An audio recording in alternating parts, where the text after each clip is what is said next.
रुकू। हाँ मालिक फेंक ना आई यहाँ लग में एक बड़ जरूरी काज से आयल छी। कोन काज छोड़ू बाज ना। मालिक मोन होइए जे हमहूँ किछु लिखतौं। तहन लिख न, किछु लिखता तो लिख न।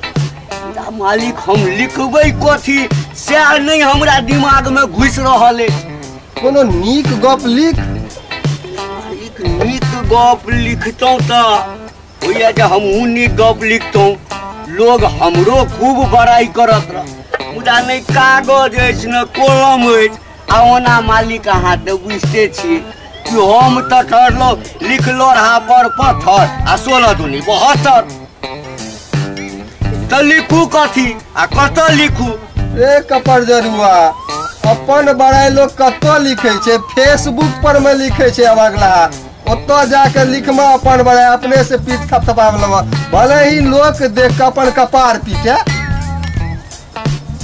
के कहलौं मालिक यो फेसबुक पर जे लिखबै तो हमर बड़ाई हेतै।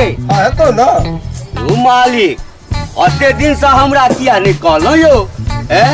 हम आइए जाइ छी मालिक, फेसबुक पर लिख देबै आ अपन पीठ थपथपा लेबै। भले ही लोग अपन कपार पीटे। जो जो जो लिया मालिक करे ला लिया। हम एखने जाइ छी फेसबुक पर लिखबै।